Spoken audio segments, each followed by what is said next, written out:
সবজি দিয়ে আর রুটি খেতে ভালো লাগছে না, তাহলে ছট করে বানিয়ে নিই মিক্স ডাল। আজকে আমরা বানাচ্ছি মিক্স ডাল। এর জন্য আমি 2 কাপ মতো ডাল ভালো করে ধুয়ে 8 ঘন্টা ভিজিয়ে রেখেছি।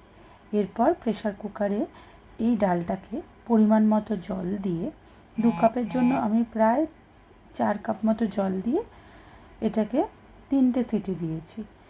এই ডাল দিয়ে গরম গরম রুটি খেলে আর মুখের অরুচি থাকবে না। তখন মনে হবে রোজ দিন এই ডাল দিয়ে রুটি খাই।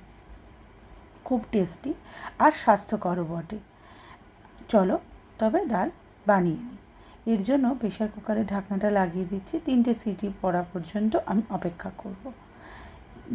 3টে সিটি পড়ে যাওয়ার পরে ঠিক এরকম অবস্থায় আসবে। আসলে পরে আমরা এটাকে একটু ফুটিয়ে নিচ্ছি। এরপর কড়াইয়ে তেল দিয়ে 2টো ডিম আমি ভাজা ভাজা করে সাইড করে দিচ্ছি। ডিমটা একটু নরম থাকতেই আমি তুলে নেব। এরপর কড়াই ধুয়ে বসিয়ে তাতে সর্ষের তেল গরম করে সাদা জিরে, তেজপাতা, শুকনো লঙ্কা, এলাচ দিয়ে একটু ভাজা ভাজা হলে তার মধ্যে পেঁয়াজটা দিতে হবে। পেঁয়াজটা একটু নরম হয়ে আসলে 2টো টমেটো দিয়েছি। টমেটো 2টো একটু লবণ দিয়ে নেড়েচেড়ে এই পর্যায়ে আসলে তাতে 2 চামচ আদা বাটা, 1 চামচ রসুন বাটা, 2 চামচ জিরে বাটা আর একটু কাঁচা লঙ্কা বাটা দিয়ে নুন, হলুদ দিয়ে আর তাতে একটু জল মিশিয়ে ভালো করে কষিয়ে নেব। কষানোটা ঠিক এরকম পর্যায়ে আসলেই আমি সেদ্ধ করা ডালটা ঢেলে দিচ্ছি। এই ডালটা ঢেলে দিয়ে এটাকে ভালো করে নাড়িয়ে একটু ফুটতে দিতে হবে।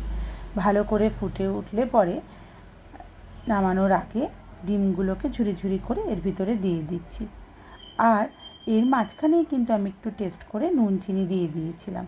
এরপর নামানোর আগে ধনেপাতা দিয়ে সুন্দর করে গার্নিশ করে গরম গরম হাতে বানানো রুটি বা পরোটা, নান যে কোনো কিছুর সাথে খুব ভালো লাগবে খেতে।